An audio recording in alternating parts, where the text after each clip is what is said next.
Sujettir toutes choses. Amen. Faites-le mon masque. Je vais mettre le masque.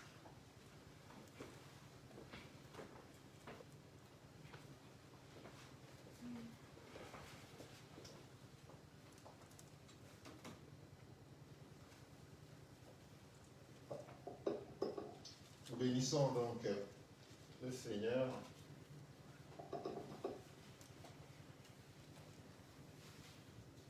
Pas aisé avec ses masques. Voilà.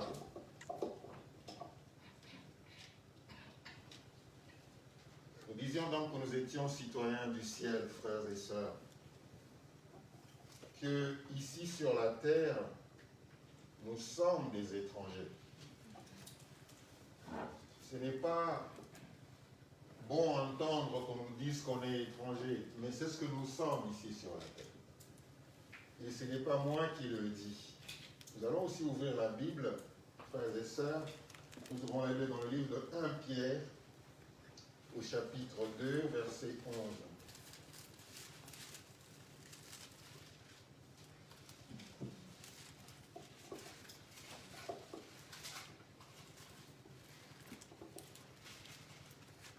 Pierre au chapitre 2, verset 11.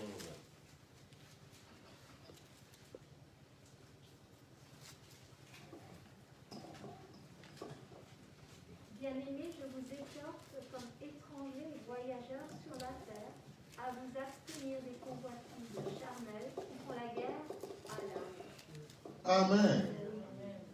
Donc ce n'est pas moi qui le dis. La parole de Dieu nous dit ceci. Bien-aimés, je vous exhorte comme étrangers et voyageurs sur la terre à vous abstenir des convoitises charnelles qui font la guerre à l'âme. Donc, sur cette terre, nous sommes des étrangers. Sur cette terre, nous sommes des voyageurs. Alléluia. Ça veut dire que nous avons une patrie. Lorsque tu voyages pour plusieurs raisons. Il y en a qui voyagent pour aller en vacances. Ils viennent en vacances, ils vont pour s'amuser, pour se reposer. Ils ont beaucoup travaillé. Maintenant, ils veulent bien se reposer de leur labeur. Il y en a aussi qui travaillent ou qui voyagent parce qu'ils vont en mission. Ils vont pour accomplir un travail. Et puis après, ils vont rentrer. Nous avons voyagé ici sur la terre en mission. Ça veut dire qu'il y aura un moment où cette mission va s'arrêter et nous allons retourner dans notre patrie. Alléluia. C'est pourquoi l'apôtre Paul se permettait de dire, pour moi la mort, c'est un gain. Parce que c'est un moyen par lequel je rentre chez moi. Je rentre chez mon Père qui m'attend. Le dimanche prochain, nous allons voir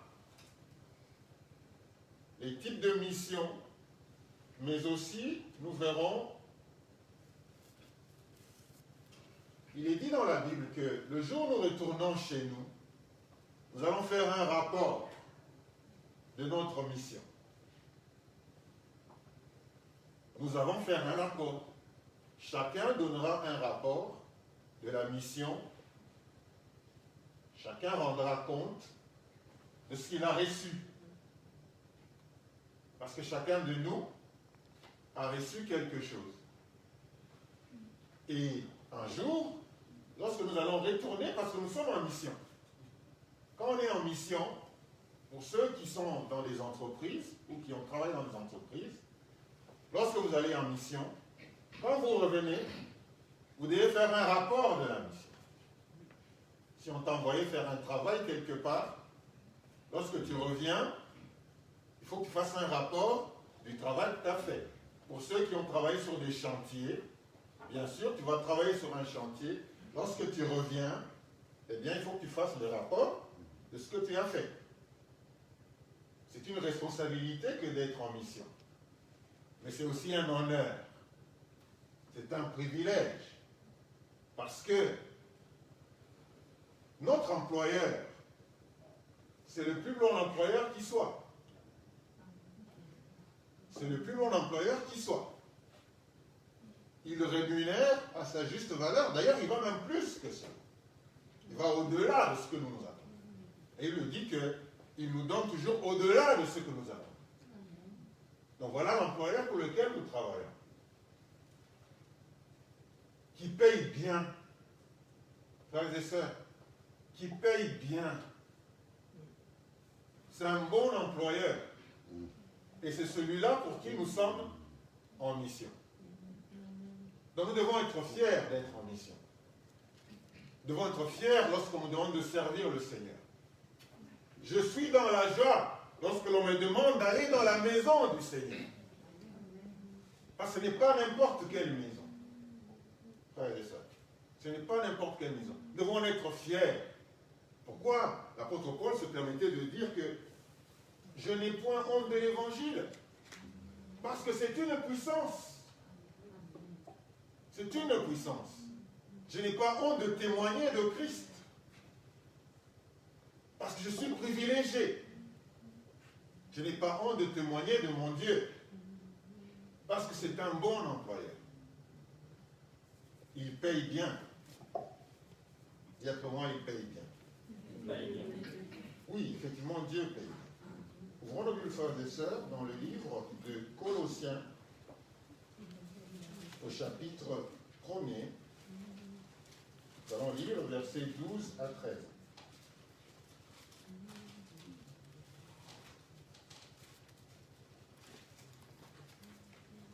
Rendez grâce au Père qui vous a rendu capable d'avoir héritage des saints dans la lumière, qui nous a délivrés de la puissance des ténèbres et nous a transportés dans le royaume du Fils de son amour. Alléluia. Rendez grâce au Père qui vous a rendu capable d'avoir part à l'héritage des saints dans la lumière. Il nous a délivrés de la puissance des ténèbres et nous a transportés dans le royaume de son Fils bien-aimé.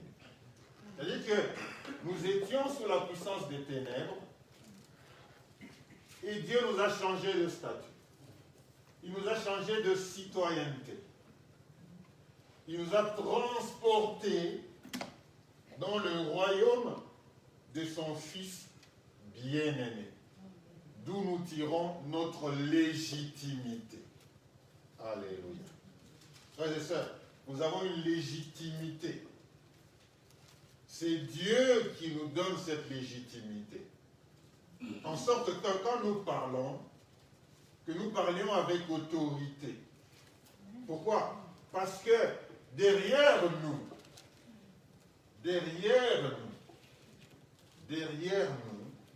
nous avons une légitimité. Nous sommes des ambassadeurs de Christ. Alléluia. Un ambassadeur représente son pays. Il représente celui qui lui a donné le pouvoir. Lorsque vous êtes dans un pays étranger, une ambassade dans un pays étranger représente le pays. On n'y entre pas comme ça. On n'y entre pas comme ça. Et que si on t'arrêtait, ou qu'on cherchait à t'arrêter, tu vas te réfugier dans une ambassade, eh bien on ne peut pas te toucher. On ne peut pas te toucher. Parce que une ambassade représente tout un pays dans un autre pays. C'est ça que l'Église est. L'Église, qui est la colonne de la vérité, représente le ciel ici sur la terre. L'Église, ce n'est pas le bâtiment. Ce n'est pas le bâtiment, l'Église. Parce qu'on peut se réunir à l'extérieur aussi. On peut faire des croisades à l'extérieur. Mais l'Église, c'est vous, l'Église, c'est moi. Nous constituons un corps.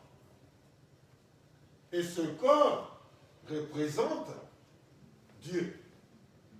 Je méditais dans Matthieu 5, et il me dit que nous sommes la lumière du monde. Et quand vous allez dans Jean, Jésus-Christ dit, je suis la lumière du monde. Et là, j'ai médité toute la semaine. J'ai dit non. Nous sommes la lumière du monde. C'est Jésus-Christ qui nous le dit. Il dit, vous êtes la lumière du monde. Entre-temps, il dit de lui-même qu'il est la lumière du monde. Je me disais, il n'y a pas deux lumières. Il n'y a qu'une seule lumière.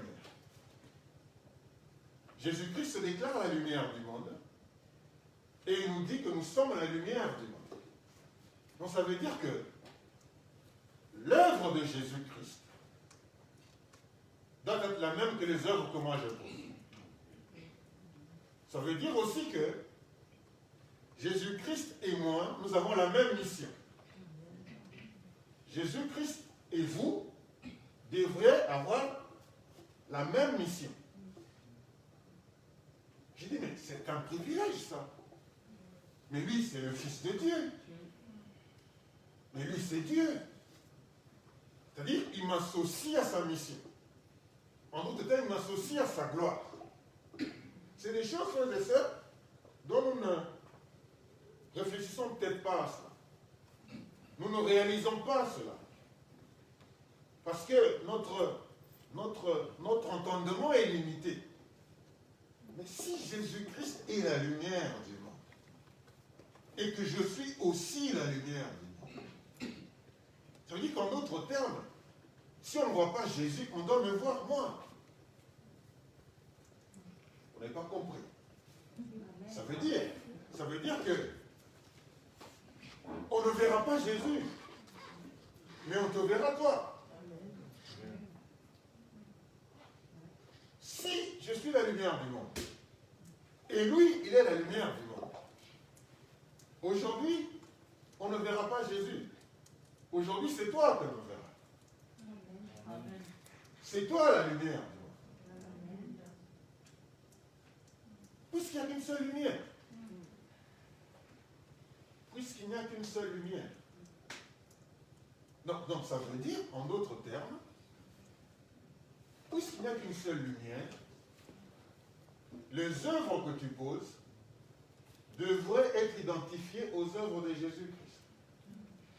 En d'autres termes, frères et sœurs, puisqu'il n'y a qu'une seule lumière, ça veut dire, en d'autres termes, que le monde ici, quand il recherche Jésus, il doit te trouver, toi. Il doit te trouver. Il doit te trouver. Quand on cherche Jésus, on ne doit pas attendre d'arriver jusqu'au ciel pour le voir. Ici sur la terre, tu dois être vu comme tel. Pourquoi? Parce que tu es la lumière du monde. Parce que lui aussi est la lumière du monde. Alors quand nous partageons avec le Maître, quand nous partageons l'œuvre du Maître, mais nous sommes privilégiés, frères et sœurs. Nous sommes privilégiés de partager les responsabilités du Maître. Nous sommes privilégiés, frères et sœurs, de partager, si vous voulez, de partager le Maître, l'essence du Maître. C'est un privilège. Je ne sais pas si vous le ressentez comme moi. Ça veut dire qu'on a beaucoup de valeur. Ça veut dire que, vous savez, Jésus-Christ ne possédait rien. Jésus-Christ ne possédait rien. Mais quand il avait besoin de quelque chose, il l'avait. Aujourd'hui, nous voulons tout posséder. Mais Jésus-Christ ne possédait rien. Quand il besoin d'une barque pour annoncer la bonne nouvelle, eh bien, il y avait une barque. Quand il avait besoin de rentrer à Jérusalem sur un anneau, il a envoyé les disciples, il a dit, allez à tel endroit, vous trouverez un anneau attaché, détachez-le. Si on vous pose la question, dites-lui, dites-leur, le maître en a besoin. Donc, aujourd'hui, nous nous faisons des soucis, nous nous inquiétons pour ce que nous n'avons pas. Des fois, on a tellement trop de soucis pour ce qu'on n'a pas, qu'on a même du mal à prier. Mais Jésus-Christ n'avait rien, alors qu'il avait tout. C'est-à-dire que son souci n'était pas sur les choses de ce monde. Son souci était sur les choses d'en haut. Aujourd'hui, en tant qu'enfants de Dieu, en tant qu'Église, nous avons un appétit pour le monde. Nous avons un appétit pour les choses de ce monde. Nous voulons les avoir, nous voulons en jouir, nous voulons... Notre appétit est très grand pour les choses de ce monde. Mais lui, il n'avait rien. Mais quand il avait besoin de quelque chose, eh bien il l'avait. Avoir cette certitude, cette assurance dans son cœur que chaque fois que je peux ne pas en avoir maintenant, mais chaque fois que j'en aurai besoin, eh bien il faut que je l'ai. Avoir cette assurance dans notre cœur que notre provision vient du ciel, que nous sommes légaux. Pour parler de Christ, nous sommes, je suis légal. Vous aussi. Vivre avec cette assurance, en tant que citoyen des cieux, que je peux ne pas tout avoir, je peux ne pas posséder quelque chose maintenant, mais je sais, quand j'en aurai besoin, eh bien j'aurai ça. Si on devait, frères et sœurs, nous conduire comme cela, on n'aurait pas beaucoup de soucis. Et la parole de Dieu aura un sens. Cette parole qui dit que cherchez premièrement le royaume des cieux, ainsi que sa justice, et le reste vous sera donné par surcroît. Cette parole aussi aura un sens, celle qui dit, ne vous inquiétez pas de ce que vous allez manger demain, aujourd'hui, ni de ce que vous allez vous vêtir. Ça aura un sens, parce qu'on se dira, de toutes les façons, quand j'en aurai besoin, eh bien je l'aurai. Vivre avec cette pensée. Aujourd'hui, nos soucis, la majorité de nos soucis, ce sont les soucis du lendemain. On est aujourd'hui, eh bien, on est en train de penser à la fin du mois, comment est-ce qu'on va payer le loyer. On est aujourd'hui, on est en train de penser les soucis des hommes, les soucis des personnes, c'est souvent pour le lendemain. C'est comme ça. Les gens, ils se soucient pour telle situation, mais c'est des situations qui viendront après. Or, l'après appartient à Dieu. L'après appartient à Dieu. Mais nous nous soucions souvent de ce qui viendra après, de ce qui va se passer à la fin du mois, de ce qui va se passer à la fin de l'année, de ce qui va se passer le mois prochain. Nous nous soucions souvent de ça. La majorité de nos soucis, c'est pour l'après. Oh, le Seigneur voudrait, et il dit, occupez-vous d'aujourd'hui, laissez le lendemain tranquille. Parce que le lendemain va se soucier de lui-même. Alléluia. Être citoyen du ciel, ou être citoyen du ciel, c'est tout un comportement. Frères et sœurs. C'est toute une attitude. C'est toute une assurance que le Créateur de toutes choses, celui qui vit éternellement, a tout. Il a tous les pouvoirs possibles. Alléluia. Donc c'est toute une attitude. Être citoyen du ciel, c'est pas juste déclarer que je suis citoyen du ciel, mais c'est de vivre selon les principes divins, de vivre selon les principes du ciel,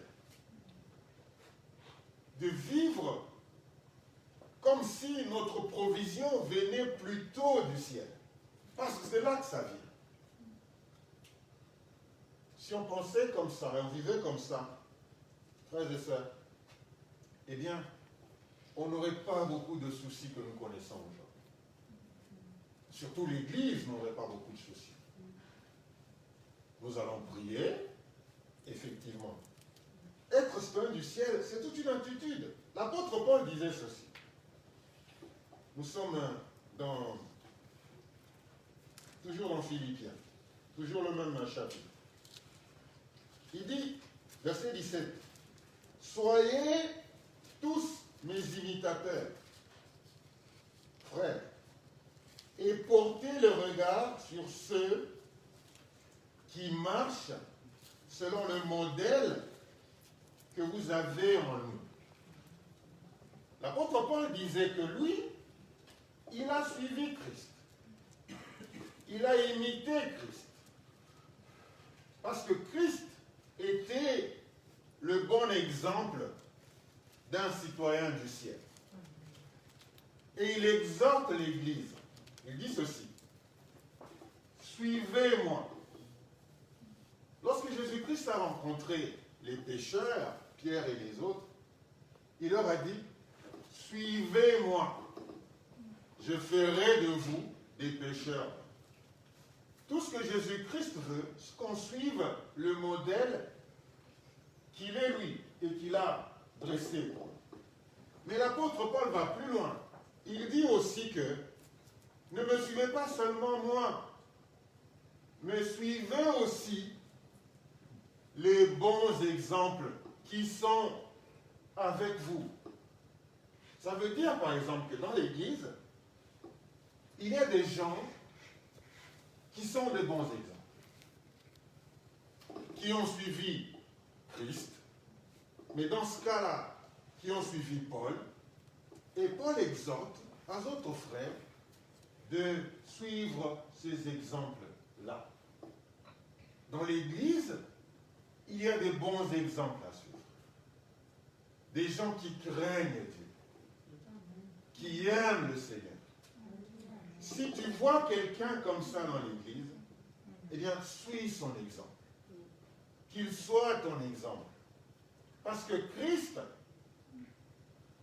est lumière et nous sommes aussi lumière. Ça veut dire quoi la lumière? La lumière, ça veut dire la vérité. Parce que les ténèbres, c'est le manque de vérité. Et la lumière, ça veut dire la vérité. Donc l'apôtre Paul dit que suivez aussi ces gens-là qui constituent votre exemple. Suivez-les. Quand vous voyez qu'ils font des bonnes choses, suivez ça. Dans un domaine comme dans un autre, lorsque vous voyez un frère qui se comporte selon la voie de Dieu, dans l'Église, qui marche selon les directives de Dieu, un bon exemple, suivez-le. Suivez cet exemple-là. C'est un citoyen du ciel. L'apôtre Paul disait. Alléluia. Mais c'est sûr que vous n'allez pas en faire un sauveur. Parce que souvent, dans les églises, pas ici, j'ai déjà entendu, non mais j'étais malade, on ne m'a pas appelé. Non mais j'avais des soucis, personne n'est venu me voir. Non mais j'avais un problème, mais je n'ai vu personne. Non, frères et sœurs. Un homme ne peut pas être ton sauveur. Un homme ne peut pas être ton sauveur. Tu as un problème, mets-toi à genoux. Prie au Dieu Tout-Puissant. Celui qui nous a tous sauvés. Celui-là va te répondre. Alléluia. Tirons des exemples de ces gens-là. Dieu veut que l'on puisse grandir, que l'on devienne mature, que l'on soit responsable, pour qu'à notre notre tour, nous puissions aussi aider les frères et les sœurs à amener en Christ. Frères et sœurs, chacun d'entre nous est appelé à amener des frères et des sœurs à Christ. Chacun d'entre nous est appelé à prendre quelqu'un par la main et à lui montrer le chemin. Alléluia. Dieu voudrait que l'on soit mature. C'est ça le but de notre Dieu. Parce qu'aucun père, aucune mère n'aimerait bien que son enfant reste bébé toute la vie. Non, moi j'aime quand ils sont petits, c'est le bébé. Même quand tu l'aimes tel qu'il est, eh bien, tu aimerais bien quand même qu'il grandisse. Qu'à un moment, qu'il se prenne en charge. Qu'à un moment, même s'il est beau, parce que tous les bébés sont beaux. Quand on commence à grandir, mais tous les bébés sont beaux. Et donc, aussi beau qu'il soit, personne n'aime que le bébé reste bébé toute sa vie. De la même manière, notre Dieu, notre Père qui est au ciel, nous sommes ses enfants. Il ne faut pas imaginer que lorsqu'on donne notre vie au Seigneur, il nous aime comme ça. Il dit non, mais ce sont mes bébés, ce sont mes bébés, ce sont mes bébés. Non, Dieu voudrait que nous puissions grandir spirituellement, que nous soyons citoyens du ciel, parce qu'il a besoin de nous, parce qu'il veut nous confier des missions. Quand on n'a pas grandi, un bébé, notre petit là, on ne peut pas lui dire, écoute, Clarisse, va emmener ton fils pour qu'il puisse ranger la salle. Il ne va rien ranger du tout. Il ne va rien ranger du tout. Il va plutôt démonter tout. Parce que c'est encore un bébé. C'est encore un gamin. Tout le temps, il faut l'aider. Il faut le changer. Il faut l'habiller. À un moment, j'ai dit, oh, tu es fatigué. Tu viens encore de faire pipi? Non, mais c'est pas possible. Tu l'as fait déjà il y a quelques minutes. On peut se dire ça. Mais quand il commence à grandir, il commence à se prendre en charge, ça nous libère un peu de temps pour nous occuper d'autres choses. Peut-être pour avoir un autre bébé.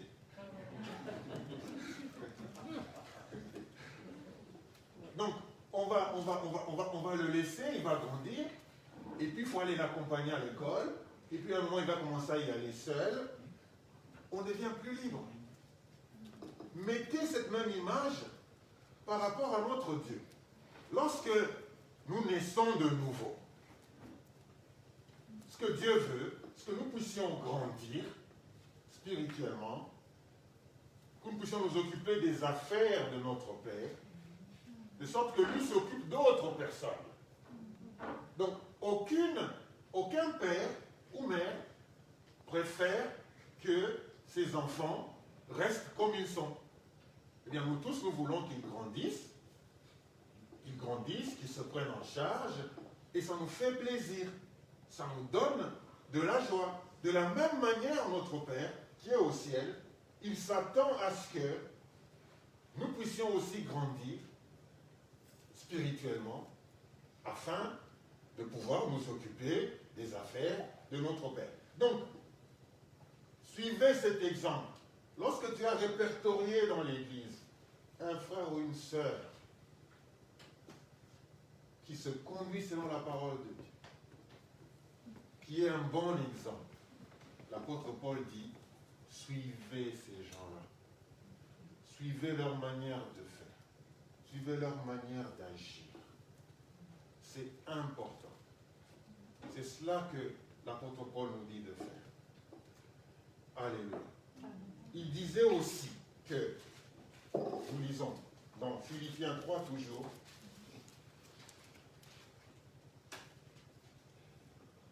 je vais commencer par la verset 10, je lis. Ainsi, je connaîtrai Christ et la puissance de sa résurrection et la communion de ses souffrances, en devenant conforme à lui dans sa mort, pour parvenir, si je puis, à la résurrection d'entre les morts. Ce n'est pas que j'ai remporté le prix ou que j'ai déjà atteint la perfection, mais je cours pour tâcher de le saisir, puisque moi aussi j'ai été saisi par Jésus-Christ. Frères, je ne pense pas l'avoir déjà saisi, mais je fais une chose, oubliant ce qui est en arrière et me portant vers ce qui est en avant. Nous avons déjà beaucoup lu ce texte. Et ce que je veux dire ici, frères et sœurs, c'est que, étant citoyens du ciel, vivant ici sur la terre, en mission ici sur la terre, notre attente, notre vision, c'est le ciel. L'apôtre Paul vivait ici, mais dans son cœur, dans sa vision, dans sa manière de faire, il était dans l'attente du ciel. Alléluia. Il dit ceci, très important, il dit, oubliant ce qui est en arrière. En d'autres termes, oubliant notre passé. Mais dans notre passé, frères et sœurs, il y a trois choses dans notre passé. Dans notre passé, il y a nos réussites. Il y a des choses pour lesquelles nous sommes fiers. Des choses que nous avons accomplies avec excellence. Nous avons réussi à faire ceci. Nous avons construit des maisons. Nous avons eu des familles. Ça, c'est des choses pour lesquelles nous sommes fiers. Ça fait partie du passé. C'est des choses que nous avons accomplies. Nous avons fait ça. Nous avons eu des diplômes. Et ainsi de suite. Ça fait partie du passé. Dans le passé, il y a aussi nos échecs. Nous avons essayé, nous n'avons pas réussi. Il y a beaucoup d'échecs. J'ai déjà eu beaucoup d'échecs. Ce n'est pas vous, mais j'ai déjà eu beaucoup d'échecs. Dans des domaines différents. J'ai déjà eu beaucoup d'échecs. Deux fois, c'est l'échec, par exemple, dans les mariages. Beaucoup d'échecs. Un divorce peut être considéré comme un échec. Il y en a qui le considèrent comme un échec. Il y en a qui se disent, bah, bon débarras. Mais même alors, c'est toujours un échec quand même. Parce qu'on veut bien faire les choses. Mais ce n'est pas toujours possible. Donc, tout ça fait partie du passé. Beaucoup d'échecs. Mais dans le passé, il y a aussi des choses que nous avons subies. Des mauvaises choses que nous avons subies. Nous n'avions pas voulu, nous n'étions pas acteurs, mais nous les avons subies. Donc nous avons des réussites, nous avons des échecs, nous avons aussi connu des choses que nous avons subies qui ne sont pas plaisantes. Mais ça aussi, c'est le passé. Mais l'apôtre Paul dit que lui devait oublier tout ça. Il devait oublier tout ça.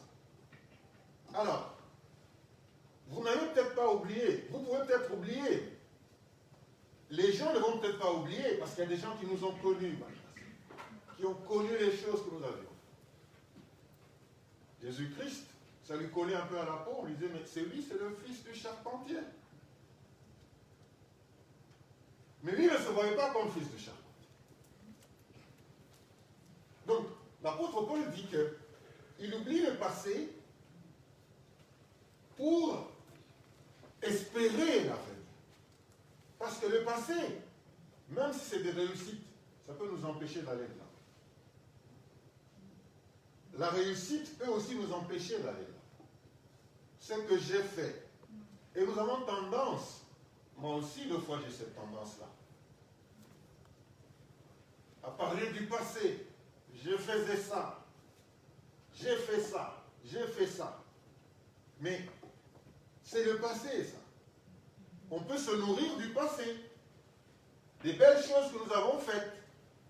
On peut se nourrir de ça, être fier de ça, mais c'est quand même le passé. Donc, même les belles choses, même les meilleures choses, l'apôtre Paul a dit, j'ai fait une chose, pas deux, une chose, oubliant ce qui est en arrière. Oubliant ce qui est en arrière. Maintenant, je me focalise. Maintenant que j'ai découvert Christ, je vais le connaître. Ainsi, je connaîtrai Christ et la puissance de sa résurrection. J'ai connu des choses. J'ai fait des exploits. J'ai réalisé de grandes choses. Mais maintenant, ce qui m'importe, c'est ce qui vient. C'est la connaissance de Christ. Pourquoi? Parce que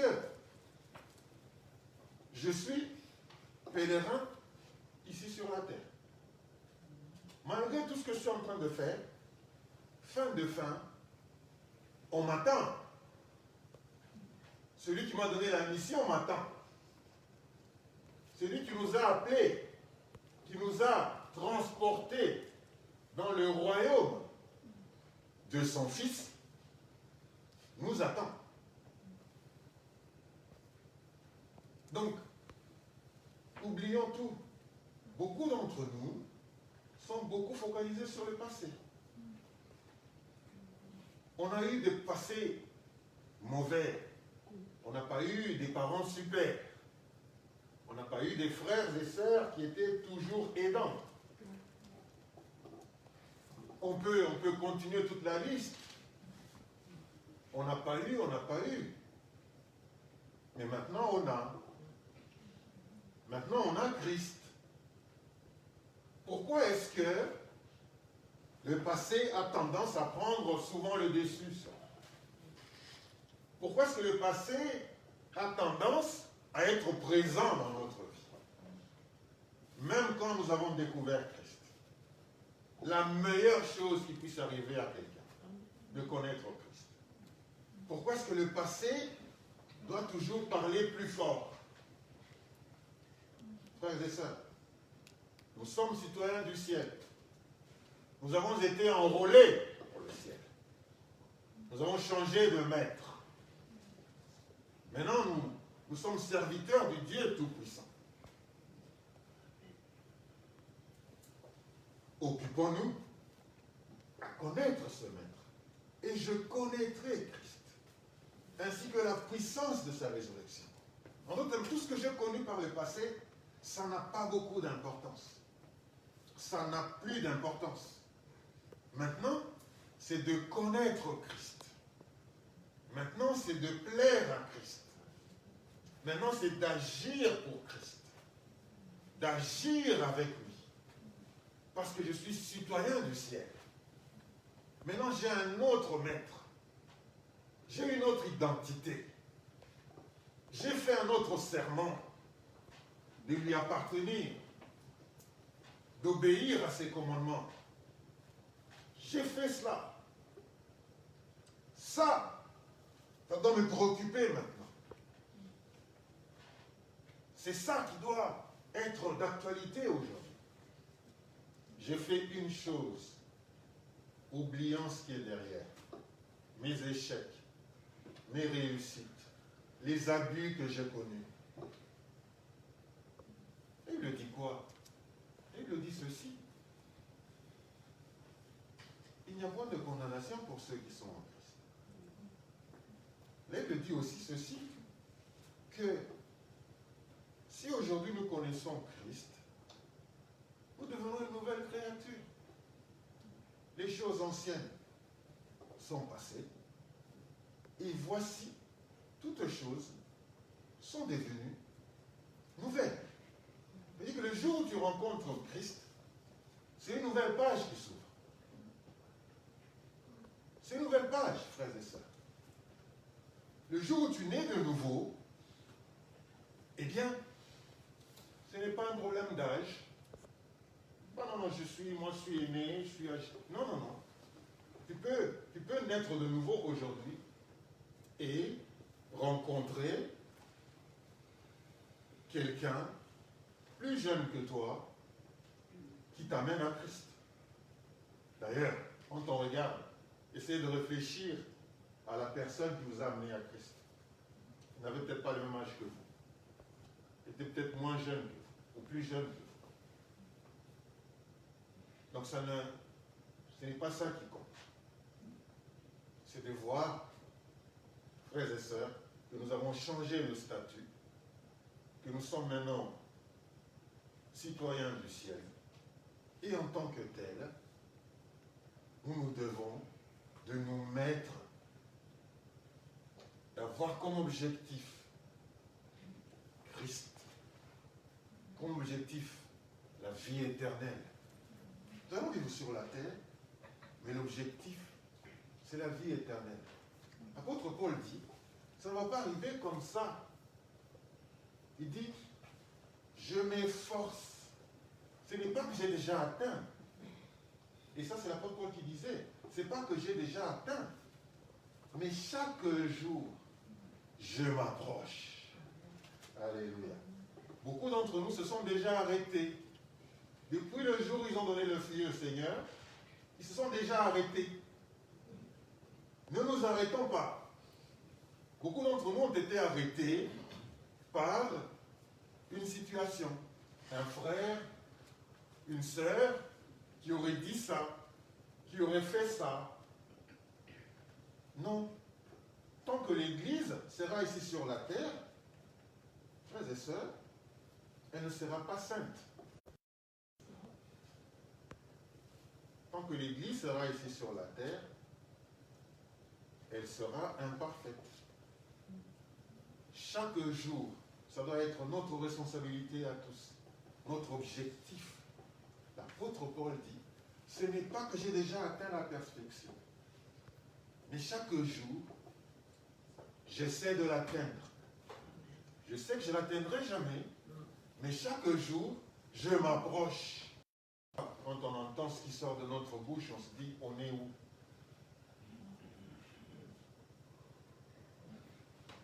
Être citoyen du ciel, ça se voit par les actes, par les attitudes, par les comportements, par les paroles, par notre manière d'agir, par l'amour que nous nous portons les uns les autres. Surtout par l'amour. Alléluia. Surtout par l'amour que nous nous portons les uns les autres. Si nous sommes la lumière, comme je le disais, et que Jésus-Christ est la lumière, et que c'est la même lumière, donc nous devons tous nous retrouver. Il ne doit pas y avoir, pour nous qui sommes citoyens du ciel, il ne doit pas y avoir entre nous de méchanceté. Il ne doit pas y avoir entre nous de jugement. Il ne doit pas y avoir entre nous, frères et sœurs, des calomnies. Il ne doit pas y avoir entre nous. Tout ce qu'il doit y avoir entre nous, c'est l'amour. Rien que l'amour. L'amour, c'est le langage du ciel. L'amour, c'est le langage du ciel. À ceux-ci, vous reconnaîtrez qu'ils sont mes disciples, lorsque vous trouverez l'amour entre eux. Alléluia. L'amour. Nous devons être capables de nous parler. Nous devons être capables de rire ensemble. Pourquoi? Parce que nous sommes liés. Nous sommes liés. Que tu le veuilles ou pas, ta destinée est liée à celle de ton frère. Pourquoi? Parce que nous appartenons à un même pays. Donc nos destinées sont liées. On peut se battre, on peut dire des choses, mais fin des fins,